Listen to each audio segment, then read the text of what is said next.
Hello Captain fans! Ito na nga ha. Ito yung full interview pala ni Sir Nelson Canlas mga kasombrero sa Dance Authority no or judges ng Stars on the Floor mga kasombrero na epipremiere pa. Epipremiere na sa June 28 mga kasombrero. So akala ko kasi yung sa 24 oras yun lang yun no. Pero ito pala ay 25-minute interview na ginawa nga ni Sir Nelson Canlas kina Coach Jay, kay Alden, kay Marian at siya kay Ma'am Pokwang mga kasombrers. And ano pala no, sobrang nakakatuwa at saka sa interview pala nakita mo dito yung kanilang sabi niya Alden dito nung una, parang sila daw yung sabi ni Sir Nelson, parang sila daw yung apat na may hawak ng brilyante sa Encantada. Tapos sabi ni Sir Alden, Sus Maria Joseph, sabi nga. Tapos yun na, marami silang sila. Parang i-highlight ko na lang mga kasombreros at saka pakinggan natin mamaya itong flow mga kasombreros. Sabi ni Sir Alden ito, bigay yung mga star duo. Kasi diba partner, collab ito mga kasombreros. Kaya concept pa lang ay sobrang galing na no. And ginagawa niya daw. Tapos yung sa Power Ranger diba na parang trailer ng Stars on the Floor ay wala pa daw yan yung Power Ranger na ginagawa. Tapos dati daw pala ay nagkaroon pala siya yung Bet ng Bayan, pinakauna niya na hosting hosting na show mga kasembreros no, nakasama si yung center stage kasama si Ma'am Regine Velasquez. Tapos bago yung Battle of the Judges mga kasembreros. Tapos ito yung nakakatawa dito, si Ma'am Marian Rivera, yan yung tawag niya. Tapos nakakatawa daw kasi pag andyan si Ma'am, wala pa daw, andyan agad ang regalo, sabing ganun. Tapos parang kinurot si Alden mga kasembreros. So parang sobrang galante din ni Ma'am Marian no. Kasi pag andyan daw sa set no, sa dressing room, parang kinakatok ka o kain ka na ganito, pag gusto mo pa ay kumuha ka na lang doon, sabing ganun ni sabi ni Marian. Parang napapasa ni Ma'am Marian yung pagiging nanay niya doon sa set mga kasembreros kasi yung alaga niya, parang ganun sabi ni Sir Alden. Tapos si Marian naman sabi sarap ng trabaho, sobrang gaan no, kasi pag uwi niya daw ay parang energetic pa rin siya. Tapos sabi ni Marian kay Ding Dong, parang hindi daw nauubos yung kanyang energy. Sabi naman ni Ding Dong, ano bang nagawa niya? Sumasayaw lang. Tapos priceless din yung kasama niya, no, nakaka-touch. And dito ko nalaman, sabi nila si Sir Alden yung darling niya ng parang grupo no ng judges mga and si Sir Alden kasi host din siya mga kasembreros. So talaga ang kulit kasi si Ma'am Pokwang no, contestera din pala dati. Tapos parang sabi mo parang yung mga contestants na din ngayon parang baka maihisa sa lawal, so nandun sila para i-boost yung confidence and so on. Tapos si Coach Jay naman, ang lalim magsalita no ni Coach Jay na coach po ng ng SB19. Hindi naman nakapagtataka kasi yung nagagawa nila mga concept no, yung dun ka, tapos yung dam, talaga may mensahe talaga siya no, yung mama, yung mapa pala no, sobrang world class din itong si Coach Jay mga kasembreros. Tapos kaulabanan ang tawag pala dito mga kasembreros. Tapos si Alden nung parang sabi niya kay Ma'am Pokwang, sabi niya parang may sinampal ka mang, sabi niya. Sobrang kulit ng ng sama ng dapat, parang magtotropa lang sila mga kasembreros no. Sabi ni Sir Alden ultimo pag-uwi niya, pinag-uusapan niya yung show. Siya yung nagde-drive ng sasakyan, tapos kinukwento niya kina Mama Ten mga kasembreros. Tapos si Sir Coach Jay parang poetic daw magsalita kasi sobrang lalim mga kasembreros.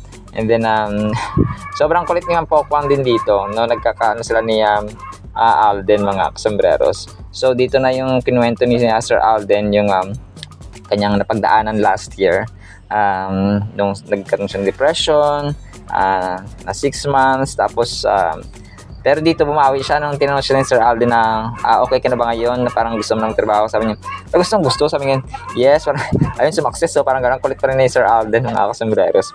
And then, yun nga, tinanong kung sa 2026 ay mapagtutunan na ng pansin ni Sir Alden yung kanyang love life, mga kasombreros.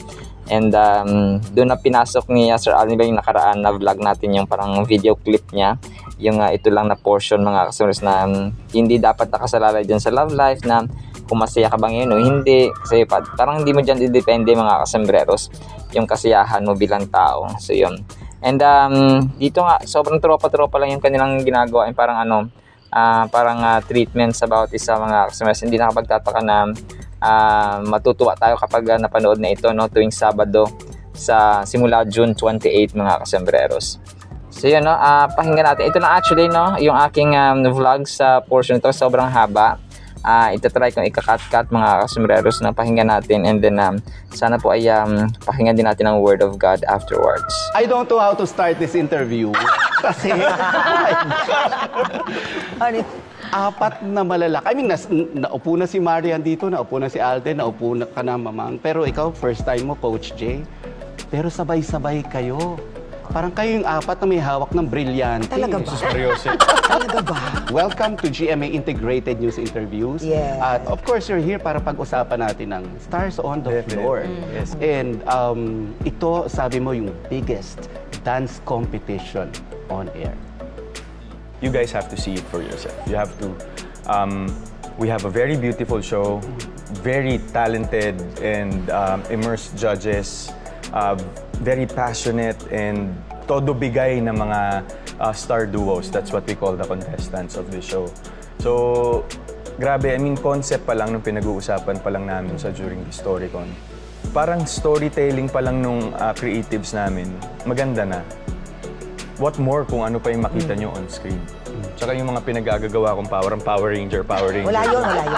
Wala pa yun. Oo, wala pa yun. Pero kasi, syempre, di ba, pagbabalik mo to sa TV, I mean, nagkaroon ka ng, of course, ng massive movie, and then now you're back on TV. Pero dati nag-host ka na ng talent Battle of the competition. Judges yung last. But the very first one po kasi was Bet ng Bayan. Kasama ko si Miss Regine Velasquez. Umikot kami sa buong Pilipinas para humanap ng mga local talents, and we mount the shows and the auditions there. So, and then nag-ano pa pala ako, center stage. Mga bata naman to na kumakanta, and of course meron din mga hindi na ganun kabata. And then my last hosting job was Battle of the Judges, which is a very beautiful show din. And ang maganda lang kasi, that's why I'm very grateful to GMA, is every time they give me a project when it comes to hosting, nagle-level up siya. Ito kasi, yung project yung nag-encourage sa akin to do more. Kaya hence, Stars on the Floor. Yes! I'll go to Marian. We missed you on TV. Napakaganda niyan, Sus Mariosep, lagi, araw-araw. And nagbabalik ka ngayon as a judge. Yes. Actually, first time ko talaga. And then, nung pinaresent sa akin to ng GMA, na-excite ako kasi something new for me. Pero sabi ko din sa sarili ko, para ang hirap kung magja-judge ka ng mga mahuhusay. And true enough, tama nga yung hinala ko. Kasi nung first pa lang namin na episode, sabi ko, ang hirap ng ginagawa namin. At na-amaze ako kasi lahat talaga sila, each and everyone, nagsashine talaga sa ginagawa nila. At siguro yun yung pinakamagandang showcase ng show eh. Yung bawat isa bibigyan ng momentum para makita ng mundo kung gaano sila kagaling. Makikita ba namin kayo na magkakatrabaho ulit? I mean, this one kasi, magkaiba kayo eh, nasa judges. Ayun ang panoorin nila. Hindi porkit siya yung nag-host at nag-judge ako. Wala kaming combination together. Malala. Pagod si Alden. Iba to. Ako, parang yun din yung beauty ng show eh. Si Yan kasi, kumbaga, parang kahit ako yung host, basically, ako and personally, naka-anchor ako kay Yan dito eh. And parang the way Yan treats everyone on set, the contestant, on and off cam. Ang nakakatawa kasi kay Yan, sobrang hindi nagbago yung, wala pa man din nangyayari, andyan na, may regalo ka na agad, may pagkain ka na agad. As in, alam mo yung, ano ba, dahil siguro ngayon na mami na si Yan, parang naita-translate niya yung pag-aalaga niya sa mga anak niya sa amin. Magugulat ka na lang, kakatok yan sa dressing room, kumain ka na. Yung ganun lang yung, hindi yung iba na nagdadala ng pagkain. Alden, for you daw. Kumain ka na dyan. Pag may gusto ka pa, pumasok ka lang doon. Ganyan Hindi, siya doon. kasi ang sarap magtrabaho na lahat sila, parang ang gaan katrabaho. So, ang sarap magtrabaho na actually, look forward ko palagi. Sabi ko nga kay Dong, bakit ganun? Pag uuwi ako ng bahay, hindi ako nakakatulog. Parang ang taas ng energy. Kasi tawa siya ng tawa sa akin. Sabi niya, ano ba pinagagawa mo doon? Nagsasayaw kami doon. Sabi ko ganun. So doon pa lang, yung energy pa lang hanggang pag-uwi ko, sobrang happy ako at masasabi ko talaga, isa ito sa pinaka-worth it na ginawa ko for GMA. Nasabi ko buong buhay pa sa salamatan ko kasi priceless talaga itong mga kasama ko dito. Walang bola, pero super palagi ko nililook forward na makita talaga sila. Yes, And hindi same. lang yun, pati yung mga magpe-perform kasi grabing dedication ng bawat isa sa pagsasayaw. It's an emotional ride, Mr. Nelson. And you have to We'll see about experience it that. by yourself. Mamang! Mang! Ano? Oh! Ay, si Mamang ay respetadong Uy, actress. huwag naman ganyan. Comedian, mapadrama, pero One of the pillars. isang dance competition, Mang. Yun na nga. O, paano? Yun na nga. I mean, nagugulat ako sa mga nagugulat ako sa inyo. Parang hindi ko ina-expect. Mas magugulat ka sa mga revelasyon ng ating mga ng mga ating mga stars on the floor. Ako naman kasi bilang dati naman akong kontesera din nung hindi pa ako nag-aartista kasi kumukontest din ako. So alam ko yung kaba, alam ko yung tensyon ng isang kontesera, ng isang contest, di ba? So parang maiihi ka na sa salawal mo. So I'm here, wow. Para pagaangin natin yung medyo, shake it up, come on. Kasi makikita mo talaga sa kanila sa mga mukha. Paano kayo nagwa-warm up? Kasi, di ba, Ito na yun. Tapos nagtataka pa siya, bakit ang taas ng energy niya hanggang pag-uwi ng bahay? Ang kukulit, be! Ang kukulit. Pero ang saya-saya sa set talaga. Yung energy parang ayaw maubos pa. Tama si Yan. Hindi naubos. Hindi talaga. Dati si Coach Jay tahimik, di nagsasalita. Ay, magkaka pala ka! Kunyari lang ngayon yan. Pero Kunyari isa lang na yan. siya din sa makulit ngayon. Sobra, Coach sobra. Jay, how does it feel to be part of the mix? Yeah, parang para sa akin din, nung napasali ako, napa-question din ako eh. So, kumbaga, ang tataas ng mga to eh. Kumbaga, Uy, grabe kayo. Ibang level din sa Sabi ko naman, Hoy! Height ko lang ako! Anong height mo yan? Hindi, totoo. Huwag ka masyadong Totoo din naman. humble dyan. Kasi parang siyempre, dati ko sila napapanood. Pero nung parang kinwestiyon ko rin yung sarili ko. Kumbaga, bagay ba ako sa show? Walang Or sentimental na makakatulong ba ako sa show? Pero siguro dahil sa experience din, kumbaga, it's about time siguro na makapag-share or like, magamit ko yung mga natutunan ko. Kundi kaya magkaroon ng insight sa mga ginagawa ng iba. Kasi dati din naman ako kontesero. So sobrang grateful kasi parang ngayon ko lang na-experience yung ganito.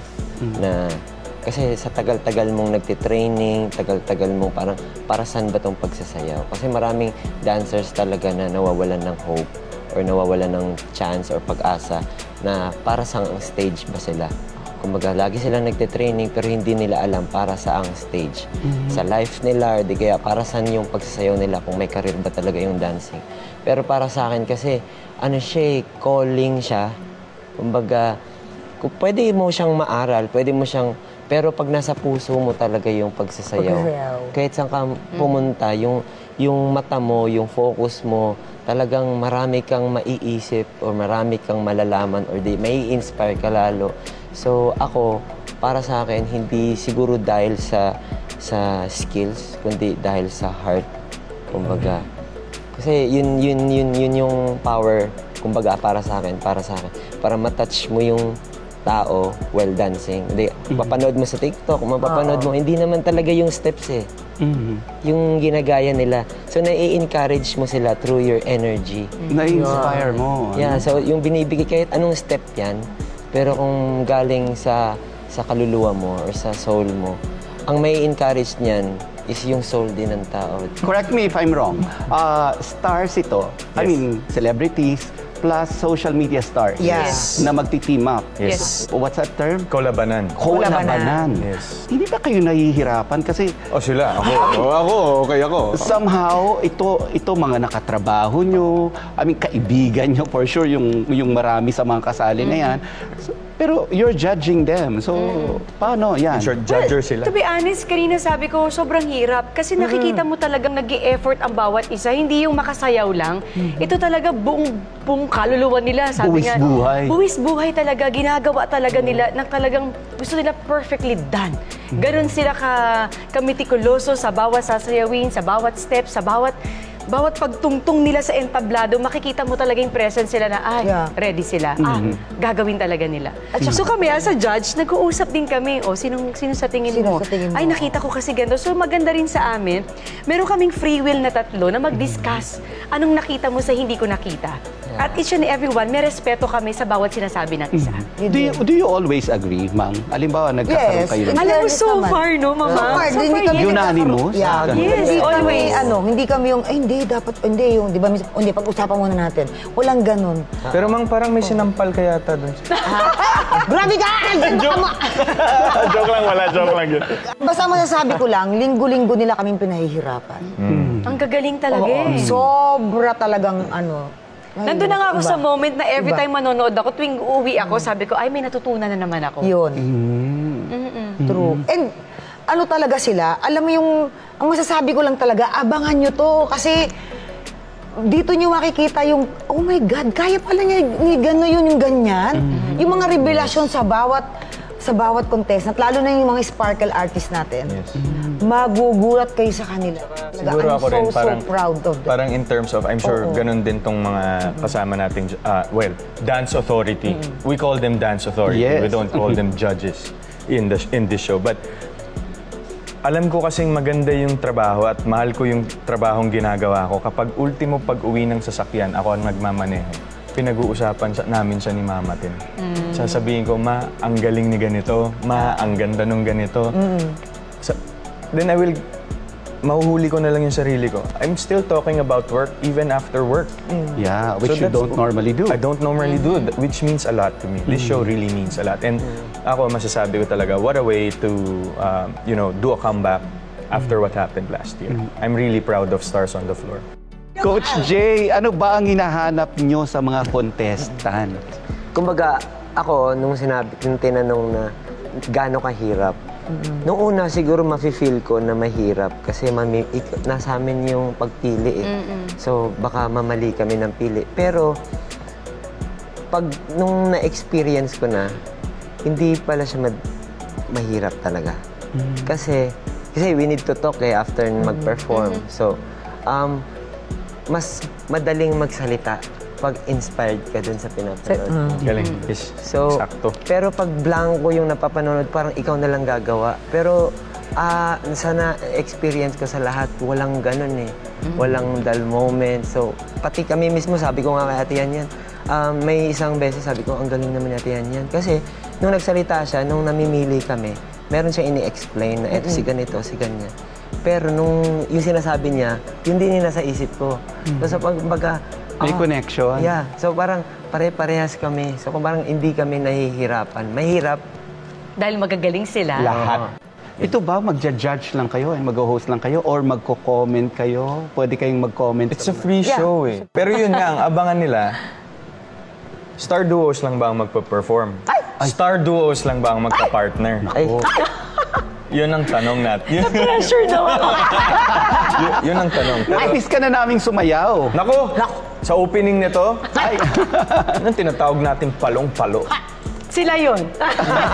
Palang-palo. Putok. Putok. Yan, hindi mo ba I mean, of course, nagsasayaw ka sa TikTok, pero sobrang ikilan Well, mo. ano ko naman, hindi mawawala sa daloy ng dugo ko ang pagsasayaw dahil number one love ko yan talaga ang dancing. Sa tingin mo, kung di ka naging artista, naging dancer ka? Hindi, teacher. Teacher. Mas Layo. teacher? Teacher talaga. Totoo. Pero hindi mawawala yung dancing kasi sa pamilya ni Papa and sa family ni Mama, lahat kami mahilig sumayaw. And yung asawa ko din, magaling sumayaw. Of course, di ba? I mean, dating... Abstract. Abstract dancer. Dancers. Kayo ba ni Ding Dong, meron kayong moment sa bahay na, sayaw tayo ng gawa tayo ng choreography. Mahilig si Dong sumayaw. Parehas kaming dalawa. Mga parang... Lambada, mga gano'n. Ganun biglang may music. Sasayawan ko siya, sayaw kaming dalawa. Sasayaw din yung dalawang bata. So, may mga Yan, ganun saya. moment kami. Si Sia, nahihilig sa sa pagsasayaw, sa pagkanta ngayon. Yun ang tinatawag na kota yung anak ko. Lahat Oo. ginagawa niya, kumakanta, sumasayaw, At grabe kumanta, nagpipiano. no? Lahat talaga ginagawa ng anak kong yun. Pero how do you feel na na-explore niya ngayon yung mga talents na to that probably Ding Dong and you never really thought of? Kami kasi mag-asawa, nilalatag namin lahat ng mga posible nilang gustong gawin. Mismo sila tinatanong namin, anong gusto niyo explore? Anong gusto niyo matutunan? Saan niyo pa gustong mag-excel? Something ganon. So bibigyan nila kami kung anong gusto nila. Ngayon hanggang kaya namin na ibigay yun sa kanila, i-expose namin sila doon. And then sila na makakapagsabi na, I want to sing pala, I want to dance, I want to do this. So lahat ng mga options pwede namin ibigay, gagawin namin yun. And I'm sure, grabe, how does it feel to be a stage mom pag nandun na yung... Minsan nga parang feeling ko na yan yung anak ko sa akin. Uy! Ang ingay ko kasi yesterday, nag-recital siya for piano and singing. So nanood ako sa kanya and every time nanonood ako sa kanya, alam talaga ni Dong na nangingilid talaga yung luha ko kasi sobrang proud talaga ako sa mga anak ko, sa lahat ng ginagawa nila. And congratulations. Congratulations For being a great mom. Wow, being a thank great mom. you. Si Coach Jay, tatanungin ko, ikaw nagaling ka, since we're starting to talk about personal stuff, yung struggles mo ba from being a dancer hanggang sa marating mo itong status na to, na syempre ikaw ang choreographer ng SB19 and you're as famous as yung mga kino-choreograph mo. Mahirap ba yung naging journey mo? Walang madali. Parang kung meron ka talagang gustong gawin or meron kang gustong abutin, hindi talaga siya madali. So, kailangan mo talagang pagdaanan lahat ng hirap na yon. Kasi yung hirap kasi, yung trials kasi, yun yung nagbibigay kasi ng ng wisdom eh. Kumbaga, yun yung nagiging apoy mo para pag napasayo na. Kasi ang hirap pag yung may goal ka, tapos nakuha mo agad.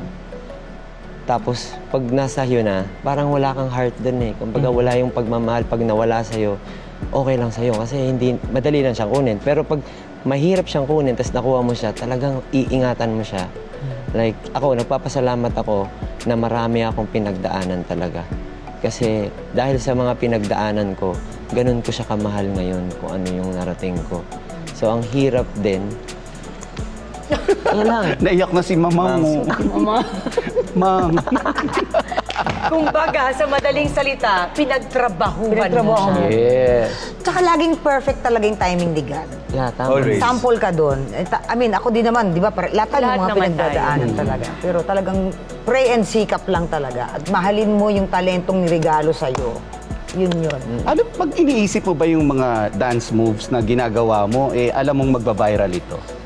Pag naririnig mo yung song kasi, tas yun nga sinasabi ko lagi sa mga kasama ko, na sa sobrang dilat ka, minsan nabubulag ka. Like, pag nakikinig ka kasi ng mga song, tas pag meron kang gagawin, pag pumikit ka, nakikita mo yung dapat gawin. Nabivisualize mo siya. Tapos pag nakadilat ka naman, distracted ka, yun pwede kang manggaya, pwedeng ma-pick up mo yung ginagawa ng iba. Pero pag pumikit ka, kumbaga, dun mo nakikita kung ano talaga yung strength na ibinibigay sa'yo or wisdom na binibigay sa'yo. Nakakatakot siyang i-apply kasi nga, baka hindi tanggapin ng tao. Ganoon naman lagi eh. Pero kung magiging consistent ka lang kung ano yung best mo, huwag mo na isipin yung ibang tao. Talagang may impact talaga siya eh. Kahit simple lang siya, kahit pinaka-simple pero pinaka-effective. Kasi minsan... Napakalalim ni Coach. Di ba, malalim siyang tao eh. Kasi yung... Poetic. Oo, yung kwento ng kanta, hindi lang niya sinasayaw. Isinasalamin niya sa kanyang karanasan. Di ba? Ay, ako. Ma'am! Mang, ikaw naman. O ba, inaano kita? Hindi, ito na. Bakit parang kasalanan ko? Diyos, uy. Bea? Pero hindi, kasi yung naging usapan natin noong 2025, sabi mo, in 2026, I will reclaim everything that's mine. Wow. Sinabi ko yun. Hindi ganun ka-English. Oo. Basta hindi ba, pero sinabi mo na, yun. Nak, sa 2026, magkita-kita tayo, parang ganyan. Boom. Na-reclaim mo na ba lahat? Ang aga nga eh. Oo. 2025 pa lang na-reclaim Naps ko. naman. Lahat. Oo eh. So are you happy? I'm happy and mas kalmado na ako ngayon. Mas ang sarap magtrabaho ngayon. Kasi anong tawag dito, ano na eh, kumbaga lampas na yung unos. Alam niyo naman, hindi naman lingid sa inyo lahat ng mga pinagdaanan ko. Now, ang sarap magtrabaho, ang sarap alam mo yun, yung magsikap para sa mga anak ko. Ang saya-saya lang, kagaya ng sinabi nga ni Yan tsaka ni Alden. Alden, of course, I mean, napapanood ka namin ngayon, you're in your fitness era. Yes. I mean, ito yung na-inspire mo ako, alam mo yan. Napatakbo rin siya eh. More than anyone, I owe it to myself. Okay. I owe everything that I'm doing right now to myself because ever since I started working and, you know, doing things for other people, kasi lagi akong ganun eh. And people here, si Yan, alam din niya yan. Alam ng lahat yan. Inuuna ko muna lahat ng tao bago sarili ko. But last year, medyo, I think that was my breaking point. Kasi minsan, di ba tayo, we always go out of our way to help other people. Tulong, bigay. Ang nangyari sa akin, paglingon ko dun sa timba ko, wala na palang natira sa akin. And then that broke me to 1,000,000 pieces. Na parang I've done so much for other people. I've done so much for taking care of their needs and what have you. But wala na palang natira. So right now, nung and then my grandfather passed away, I think that was my reckoning. Wake-up call ko yun to myself na parang yun yung isa sa magandang sinabi sa akin ni Tito Boy noon na kapag meron kang pinagdadaanan sa buhay mo, daanan mo lang, ramdamin mo siya physically, emotionally, mentally, pero wag mong tambayan. So parang that was my lowest. I think last year was my lowest year. Rock bottom. To tell you honestly, hindi namin napansin yan. Kung meron pang mas mababa sa rock bottom, I was there.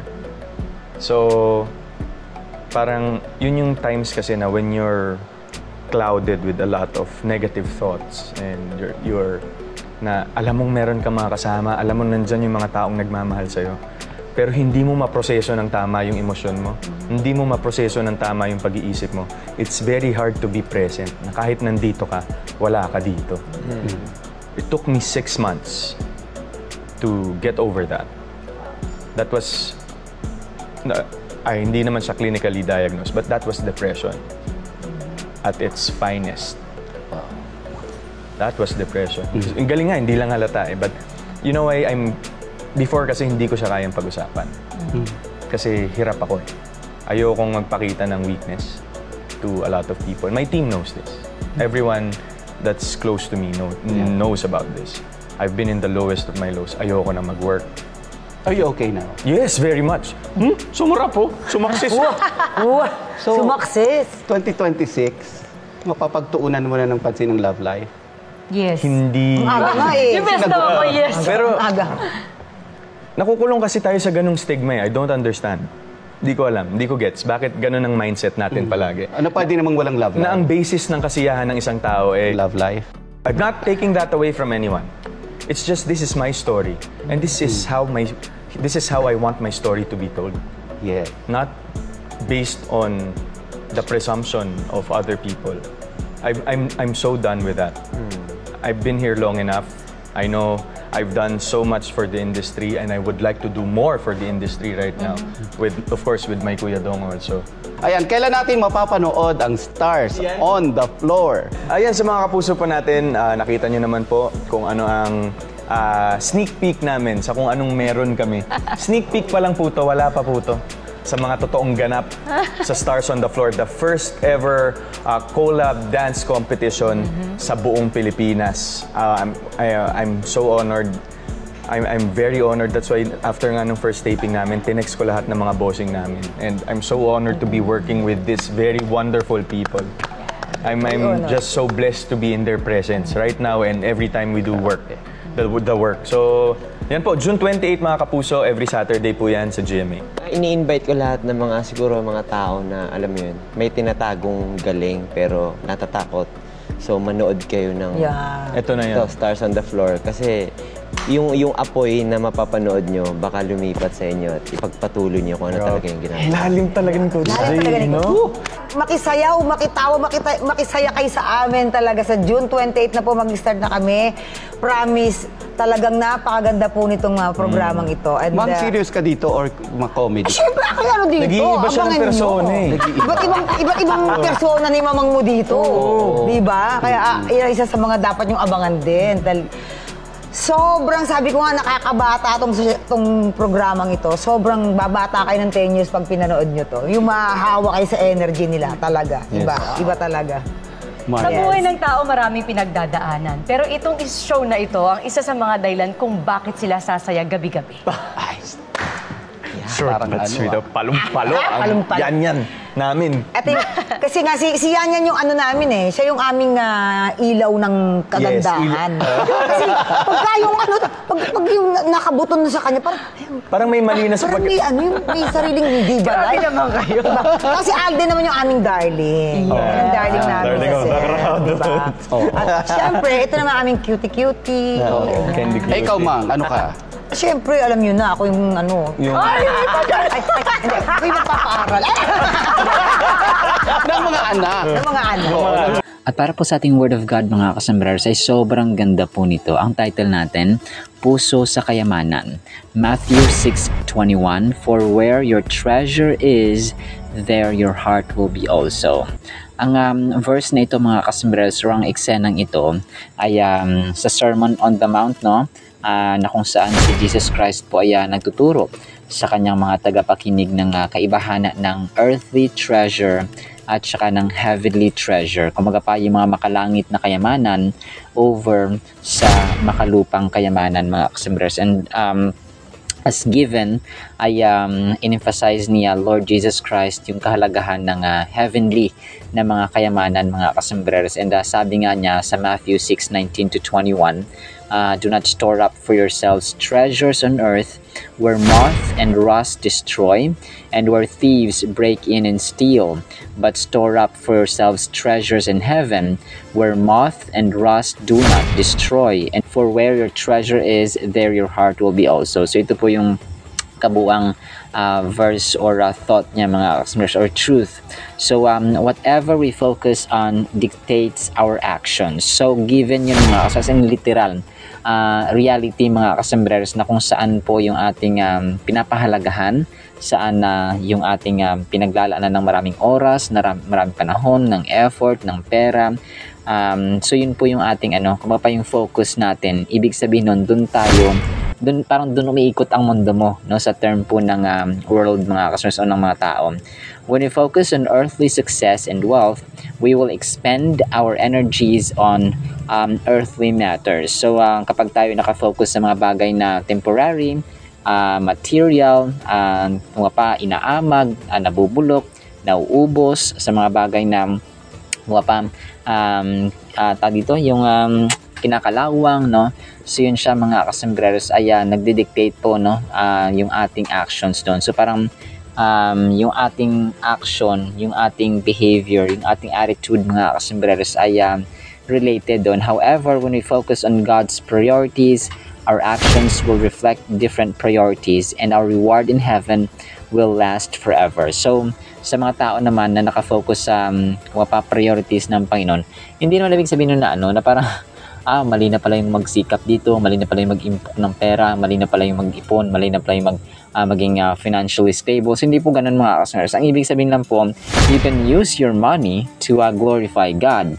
You can use your wealth to magnify and advance yung kingdom ng Panginoon by allowing your finances to help ministries, advance ang kingdom, mamigay ng mga tulong or gifts mga kasambreros sa mga churches, no, ganun, mga charities, and so on. So especially sa mga humahayo at nagdidisipulo mga kasambreros ng mga kabataan para sa yung tuturuan sila ng Biblia ba, let's say campus ministry, no? Kapag kayo ay generous, no, na binigyan kayo ng pusong mapagbigay ng Panginoon, ay magbibigay kayo sa mga pastors, sa mga leaders ng church, mga members ng church, mga servants ng Panginoon, kahit ng mga kabataan, na nagahayo mga kasembreros, tapos sila po ay nagsishare ng gospel sa kapwa nila kabataan sa campus. Yun ang mga totoong mga lingkod ng Panginoon mga kasembreros, kasi na-experience ko yun na yung mga young professionals na mga church members, sila din yung nag-aambag-ambagan para yung mga nabahagian ng Word of God sa campus, mga estudyante, no, mga young professionals din ay bibigyan ng pamasahe, for example, no, parang ganun mga kasos, no, as simple as that. Pero you are actually planting, you're actually nag-i-store ka, nag-i-imbak ka ng iyong kayamanan sa heaven. So hindi yun ibig sabihin na pera lang pala, so pera yung i-impo ko, dadalhin ko sa langit. So hindi po ganun, kasi hindi naman dadala ang pera. Yes, you cannot bring your money to heaven, but you can help to advance the kingdom of God here on earth mga kasos. Ito po yung ibig sabihin ng Diyos dito. Hindi siya literal na dadalhin mo yung limpak-limpak na kayamanan, yung properties mo dun sa heaven. Hindi po ganun. Treasure is anything we value above all else, and that which motivates us to action. For something, it is money. For others, it is power. Still other people strive for fame or attention. There are many things in this world vying for control of our heart. So maraming nag-aagaw ng ating atensyon, ng ating pagmamahal. Yung ibang tao ay ang kayamanan nila, yung kanilang kasikatan. Yung ibang tao naman, yung kayamanan nila, yung kanilang power, yung kanilang kapangyarihan, yung kanilang influence. So ang iba naman ay yung treasure nila, yung kayamanan. So something na nakafocus ka, hindi lamang siya pera mga kasombrero. So stop. Sabi dito ay, according to Jesus, determining where our treasure is also determines where our heart is. So, yun siya mga kasombrero. Kung ikaw ay nakafocus ka sa biking, nakafocus ka sa cooking, nakafocus ka sa mga anak mo, nakafocus ka sa gantong gawain, nakafocus ka sa gantong passion, no, gantong habit, for example, ay nandun ang iyong puso mga kasombrero. Kasi kung saan ang kayamanan mo, parang tinuturing mo na di ba yung iba talagang they spend too much time sa kanilang passion. Tama na yun naman yun mga sus, but you have to have a priority. Okay? Ganun ang sasabi ng Panginoon natin dito. Jesus warned us that our earthly currency has an expiration date. While it may satisfy us temporarily, it is unstable and fleeting. So fleeting, ibig sabihin po ay temporary mga kasembreros. So yes, nakakapag-satisfy sila sa atin. Parang naiibsan yung ating lungkot, yung ating boredom sa ating buhay, no? However, yung ating iniisip dapat ay yung ating buhay after death. So this world in its present form is passing away. So 1 Corinthians 7:31 yan mga kasombrers. The moment we take our last breath, earthly treasure won't matter anymore. So kapag namatay na tayo, ay hindi na matter yung lahat-lahat, no? Naalala ko yung kwento sa The Purpose-Driven Life na si Mother Teresa daw. Ay marami daw siya mga instances, no, na kasi nag-iikot siya sa buong mundo, di ba? So, maraming instances, mga life and death situation, parang nasa boundary na siya ng mundo na mabuhay at mundo na mapatay, na kung saan naghihingalo na yung tao, then humihingi ng prayer, nasa death, nasa higaan na lang siya, mga kasama sa kama na lang, tapos inaantay na lang yung kanilang last breath dito sa mundo. And then, tatawid na sila sa mundo ng mga patay. So yun, mostly na mga taong malapit na mamatay, hindi nila hinahanap yung kanilang bagong relo, yung ginto, mga kasombrers, yung mga kaperahan. Ang una nilang hinahanap ay tao, yung kanilang pamilya. So dito natin ma-realize na hindi, after all, yung pera, yes, tama naman, no, na magkaroon tayo ng may mga pera, may mga ipon tayo, mga kasombrers, mga investments, tama naman yun, no? Pero hindi doon ang center mga kasembreros ng ating buhay. The purpose of our lives does not revolve sa ating earthly treasure mga kasembreros. But kailangan natin maging practical, kailangan natin mag-ipon, kailangan natin mag-invest mga kasembreros.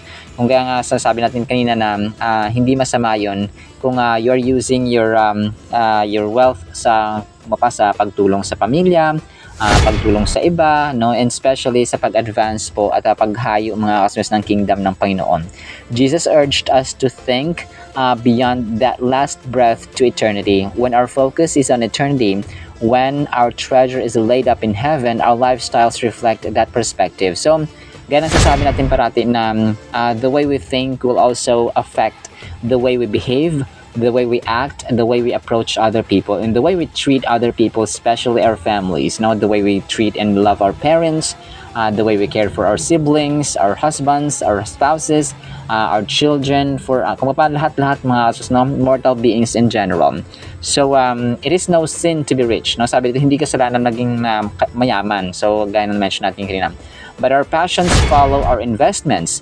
Wealthy people who consider their riches as belonging to God will use that they have or what they have in ways that have eternal significance. So gaya na mention natin kanina, yung mga taong naniniwala sa Diyos at may intimate na relationship sa Panginoon. Kagaya ni Sir Alden,